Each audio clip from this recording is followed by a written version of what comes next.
kita semua. Mohon izin, mohon maaf, harus berstatus sebagai dosen ya di sini. Tapi sebenarnya saya maunya kita diskusi, Bapak Ibu, karena uh, semua orang punya perspektifnya masing-masing, punya experience-nya masing-masing. Apa yang saya sampaikan atau POV saya mungkin bisa berbeda dengan Mas Mbak semua. Jadi mudah-mudahan bisa banyak diskusi ya. Itu harapan saya, karena ya itu tadi, tidak ada kebenaran yang paling benar. Kebenaran yang paling benar itu adalah yang bisa memposisikan kebenarannya dengan kebenaran-kebenaran lainnya gitu. Karena di ilmu sosial itu sebenarnya kayak gitu. Kita bisa semakin memahami fungsi kondisi sosial dan politik itu ketika kita mampu untuk menempatkan sesuai dengan kondisinya. Baik, kuliahnya nggak akan lama Bapak Ibu, karena saya nggak bisa lama-lama. Karena sudah dari jam 8 pagi dengan kerudung ini, nggak mau ganti soalnya males gitu ya. Jadi mungkin tidak akan lama supaya nanti banyak diskusi saja. Apa yang terlihat ya di Bapak Ibu ya? Ini saya salah nih kayaknya. Share PDF in WhatsApp. Enggak. Nah, sudah kelihatan ya RPS-nya? Belum. Oh, tertutup lagi, Bu. Sekarang? Oke, ya sudah Oh, terlihat ya. oke, baik. Saya ini merupakan dosen terakhir dari mata kuliah diskursus ekonomi politik, diskursus dan para praktik teori ekonomi politik. Jadi kalau melihat di RPS, saya scroll ke bawah izin, saya ke bagian pertemuan 13 sampai 15 gitu. Jadi di pertemuan 13 dan 15, kalau dalam saya lihat di strukturnya, ini salah satu yang saya kagumi ya dari RPS-nya yang dimiliki oleh Jember, bagus sekali. Jadi tertata. Saya harapkan semua dosen dari 1 sampai 3 kemarin sudah menyampaikan sesuai dengan RPS supaya kita bisa ke next step gitu ya.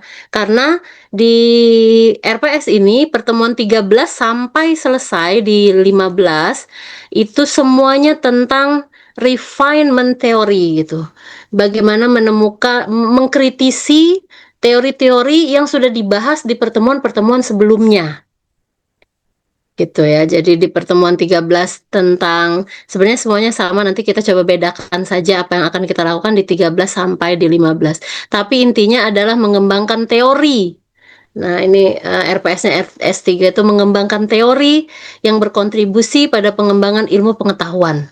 Tapi eh, titik fokusnya di sini adalah daya saing lokal, tata kelola dan daya saing lokal. Berarti nanti kasus-kasusnya adalah kasus-kasus lokal yang coba kita kembangkan teori-teori yang sudah dipelajari di pertemuan-pertemuan sebelumnya. Di 13, di 14, di 15 seperti itu, kemudian ditutup dengan UAS, UASnya esai gitu ya.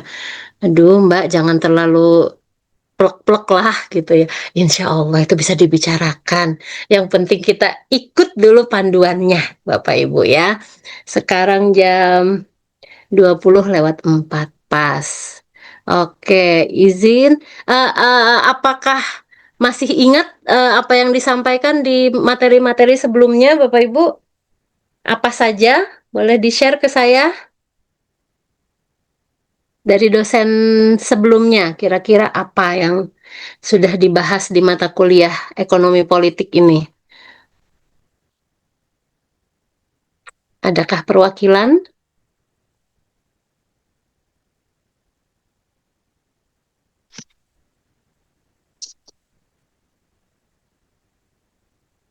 Satu deh. Siapa? Mbak Tiwi yang sudah open mic. Silahkan Mbak Tiwi. Ya, Ibu izin di pertemuan pertama itu sama Ibu Suyani pada saat itu mereview teori ekonomi politik, terus selanjutnya eh ada menerapkan teori ekonomi politik untuk mengkaji dan menyelesaikan masalah-masalah tentang tata kelola dan daya saing lokal. Terus apalagi yaitu Bu, yaitu tadi juga mereview kesesuaian teori ekonomi politik dalam studi kasus yang dikaji seperti itu, Bu. Oh, oh, kayaknya itu bagian saya itu. Tapi Itu kalau teori klasik, 10. neoklasik, marxisme, neoliberal, kalau sesuai RPS itu harusnya sudah di pertemuan-pertemuan sebelumnya. Sudah, Kalau Bu. kita lihat Neoliberal, liberal, Iya, sudah ya? dibahas sudah. sudah. Oke, baik, siap. Nah, terima kasih Mbak Mel dan Mbak Tiwi. Jadi saya izin share materi ya. Bismillah. Oke.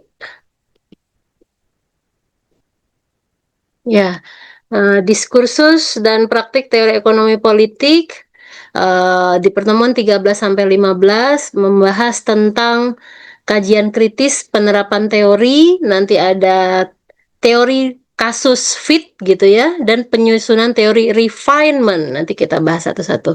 Mas, Mbak sekalian, bahwa yang perlu kita bingkaikan atau kita samakan persepsi kita ketika kita ngomongin ekonomi politik itu pasti ada 3 komponen atau 3 aktor yang harus tersentuh. Jadi satu kasus bisa dikatakan sebagai kasus ekonomi politik ketika dia menyinggung posisi negara, kontribusi masyarakat, dan wadah bertemunya para aktor ini yaitu pasar. Itu 3 hal ini yang pasti harus ada selalu. Di pertemuan ini kita akan ngebahas tentang fenomena-fenomena lokal tentunya ya, fenomena-fenomena lokal, apa problem yang ada di lokal tersebut, kemudian puzzle-puzzle apa yang timbul gitu atas fenomena yang kita akan bahas, kemudian pada akhirnya refinement. Ini refinement ini sebenarnya dari kata-kata refine, menemukan kembali, refinement proses memperbaharui teori, menyusun teori, refinement dari satu teori gitu ya. Merumuskan puzzle teoritik awal sebagai dasar teori refinement. Karena sebenarnya ini sudah lebih advance, tapi nanti saya coba singgung sedikit tentang teori-teori yang sudah dikemukakan sebelumnya. Jadi posisi saya di pertemuan terakhir, maksudnya dosen terakhir ini, pertemuan 1 dan sampai 12 itu kalau dilihat di RPS itu semuanya tentang pemetaan teori. Ya, bahkan secara spesifik ada 6 pertemuan itu spesifik ngebahas teori-teori yang tadi kita sebutkan. Baru di pertemuan 13 ini mencoba memframing kasus-kasus. Nanti saya akan berikan kasus-kasus yang sudah dibahas di MAP untuk bisa jadi landasan teman-teman gitu. Di pertemuan minggu depan kita coba kasus-kasus itu cocok dengan teori yang mana gitu. Teori case fit gitu. Namun tentunya tidak semua teori bisa sesuai dengan kasusnya atau tidak semua kasus bisa terwadahi dengan teori yang ada. Sehingga nanti di pertemuan ke-15 Mas dan Mbak semua menemukan atau mempuzzlekan teori, bukan teori baru juga ya, teori yang lebih komprehensif untuk bisa menangani kasus yang tadi Mas Mbak ambil gitu.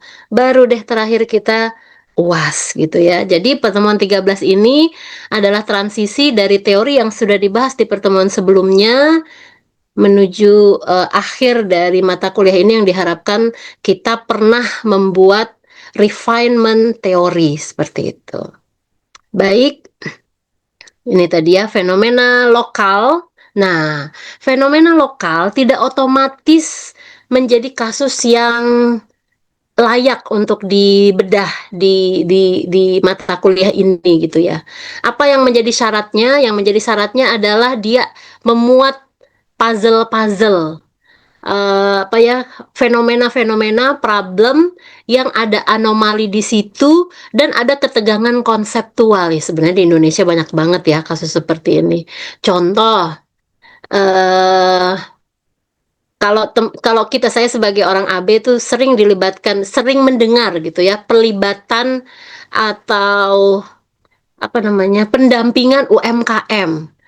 Fokus lagi ke IKN, wah dananya miliaran tuh, puluhan miliar pendampingan UMKM di IKN. Tapi bagaimana sekarang? Apakah masyarakat merasakan dampaknya? Apakah pasarnya sudah terbentuk? Nah, itu. Padahal negara sudah melakukan satu intervensi berupa pendampingan. Nah, mungkin seperti itu nanti. Kasus ekonomi politik selalu melibatkan negara, pasar, dan masyarakat dilihat dari hubungan mereka sebagai aktor di ekonomi politik. Gitu. Jadi ekonomi sebenarnya tidak bisa berdiri sendiri karena ekonomi menjadi besar ketika ada intervensi politik. Pun politik pasti memiliki motif ekonomi gitu ya. Karena saya mencerna gitu, kapan ya ada kasus politik tanpa embel-embel mau menguasai ekonomi gitu ya. Ya itu sangat sulit sekali gitu ya. Jadi ekonomi dan politik pasti dibahas di administrasi, terutama karena administrasi berusaha untuk mengelola private sector dan public sector, dan pasti ada problem di dalamnya. Oke, kerangka teorinya ada kasus ya yang nanti bisa diangkat, ada anomali di dalamnya, ada mekanisme yang sebenarnya sudah terkonsep dengan baik, tetapi kita melihat sesuatu yang masih menjadi pertanyaan-pertanyaan kritis kita. Kasus dipilih karena dapat menguji asumsi teori. Nah, jadi di sini bedanya kasus-kasus DS1 gitu ya dengan kasus DS2, tentunya dengan cara penyelesaian di S3. Jadi kasusnya bisa sama, tapi cara kita menyelesaikannya adalah memastikan bahwa kita bisa menguji asumsi teori di situ, mengungkap kondisi yang terbatas atau menunjukkan mekanisme yang kurang terjelaskan sehingga bisa muncul teori baru. Jadi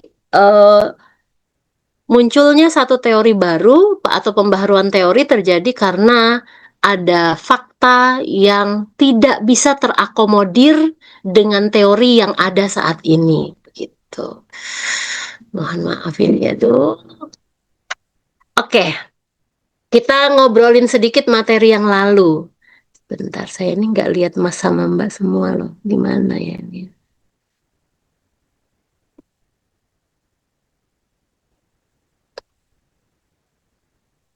Kita coba ada beberapa teori ya, teori klasik, teori neoklasik, teori Marxisme, Keynes, dan Polenian.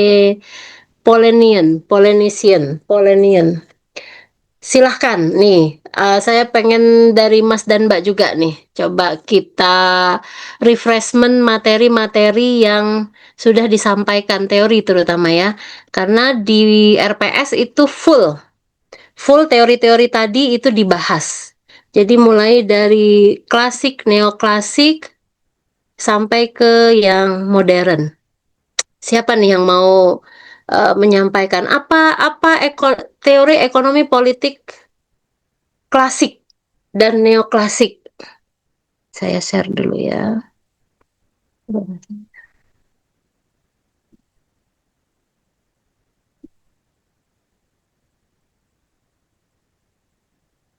Boleh digunakan apa media sosialnya atau perangkat gadgetnya, klasik, neoklasik. Kenapa saya nggak bisa lihat ya? Sebentar. Kalau saya show gini, nggak ada yang terlihat satupun wajahnya. Hmm, Di-share ulang mungkin Mbak. Bu. Mbak aja Mbak. Jangan. Kan dosen. Lagi jadi dosen. Aduh, lagi jadi dosen.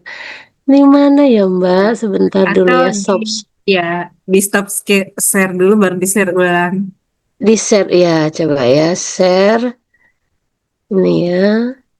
Oh iya, di sini harusnya side by side. Nah, supaya kelihatan. Oke. Nah, nggak kelihatan juga. Bentar.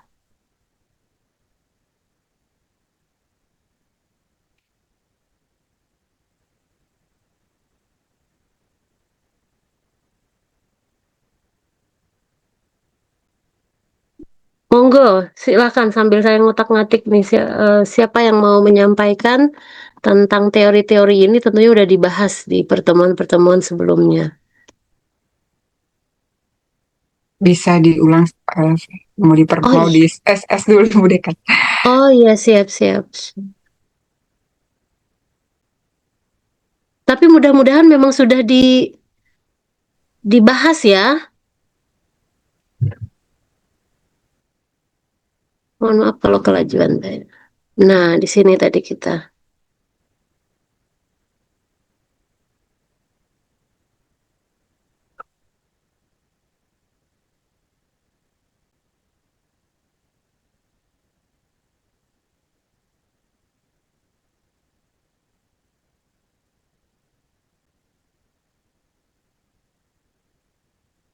Sudah? Sudah di-share. Tapi intinya begini. Oke, bentar. Saya bingung karena tidak melihat. Bentar ya.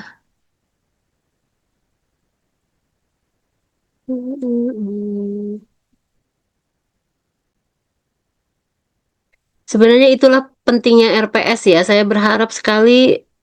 Jadi di sini kan di pertemuan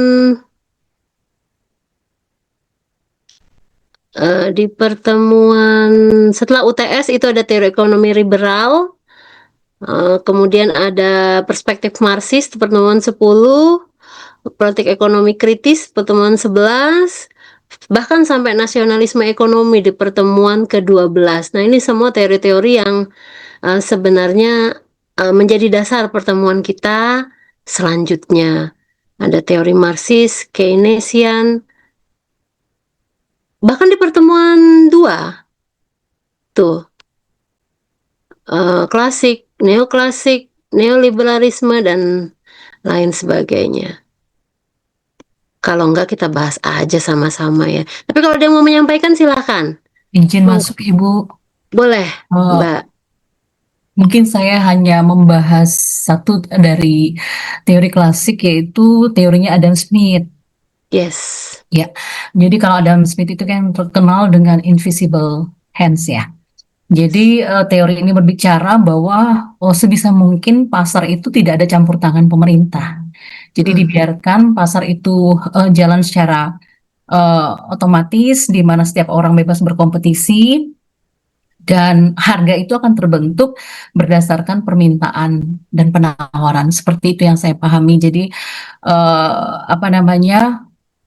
Sebisa mungkin intinya bahwa sebisa mungkin itu dalam proses pasar apa namanya campur tangan pemerintah itu diminimalkan Sedikit sehingga mungkin gitu ya, ya Mbak ya. ya itu yang saya pahami Ibu tentang Siap. teorinya Adam Smith. Nah, berdasarkan teori itu kemudian akhirnya muncul kondisi apa namanya yang kaya makin kaya, yang miskin makin miskin karena tadi pemegang modal itu akhirnya menguasai pasar, sementara pekerja yang tidak memiliki modal ya tidak memiliki daya tawar untuk hal itu, seperti itu. Itu Sip. yang saya pahami sehingga muncul berikutnya adanya teori Karl Marx. Itu yang saya pahami. Iya. Siap. Seperti itu yang bisa saya sampaikan. Terima kasih. Makasih Mbak Mel, keren. Monggo yang lain, ya benar banget ya itu klasik. Nanti ditindaklanjuti dengan neoklasik. Ketika pasar itu sangat bebas di klasik. Jadi klasik itu bukan berarti jadul ya. Klasik itu yang paling liberal malah ya. Terserah invisible hand. Biarin aja nanti pasarnya juga akan terbangun sendiri. Semua orang punya kebebasan untuk melakukan sesuatu. Bahkan mereka jadinya saling berlomba-lomba untuk mencapai kemakmurannya masing-masing, gitu ya. Ketika pasar sedemikian bebas, maka orang akan semakin spesialis. Jadi semakin bisa menemukan value dirinya, value produknya, value distribusinya. Oh, tapi nggak cocok sama Indonesia ya. Kita yang penting adem ayem, sebagian ya, sebagian masih berpendapat seperti itu. Kemudian lahir neoklasik. Neoklasik itu jangan juga terlalu klasik, jangan juga terlalu liberal. Pemerintah juga harus hadir tapi dalam kondisi-kondisi yang dibatasi, terbatas seperti itu. Sip, lanjutnya makasih Mbak Mel. Silakan Mas Mbak lainnya. Izin masuk, Bu. Yap. Ya, ini sekarang yang kedua, perspektif Marxis atau kritisnya saya ambil dari Karl Marx, yang seperti Iya. Bu Muti tadi bilang. Saya melihat bagaimana Karl Marx itu ekonomi tidak dapat dipisahkan dari kekuasaan. Jadi justru ada penguasa sumber dayanya yaitu kelas dominan. Jadi ada nanti muncul kelas sosial, kaum borjuis dan kaum proletar. Jadi yang punya modal, perusahaan, tanah, aset itu, lalu yang menjual tenaga proletar yang menjual tenaga kerjanya gitu ya. Jadi mungkin contohnya ya kayak mungkin perusahaan tambang di batu bara di Kalimantan lah. Dia mempunyai modal alat berat dan izin usahanya. Jadi mereka termasuk kelas borjuis lah karena mempunyai menguasai alat produksi. Seperti itu. Terima kasih. Iya, ya itu hal-hal yang tidak diinginkan terjadi oleh si Mark ini. Jadi dia pengen, jadi gini, satu-satunya perjuangan yang selalu ada di muka bumi ini adalah perjuangan kelas. Makanya Mark tidak ingin itu terjadi. Dia ketika ada kaum borjuis tadi yang Mbak Ayu sampaikan, ada kaum borjuis, ada kaum proletar yang selalu bekerja, borjuis yang punya alat produksi, sehingga semakin jauh gap antara mereka, ada kesenjangan. Nah, itu yang tidak diinginkan oleh Marx. Makanya Karl Marx ini kan asal muasalnya komunisme gitu ya, komunis. Jadi alat produksi jangan dimiliki individu, tapi harus dimiliki oleh bersama. Tanah diatur oleh negara gitu ya. Jadi seperti itu. Jadi di Marx pandangan politik ekonominya Marx itu adalah bagaimana caranya alat-alat produksi itu dimiliki bersama, diatur oleh negara, ya. Ada hegemoni, siapa yang dominan, siapa yang tersubordinasi itu tidak boleh terjadi gitu. Sehingga apa yang harus dilakukan pemerataan.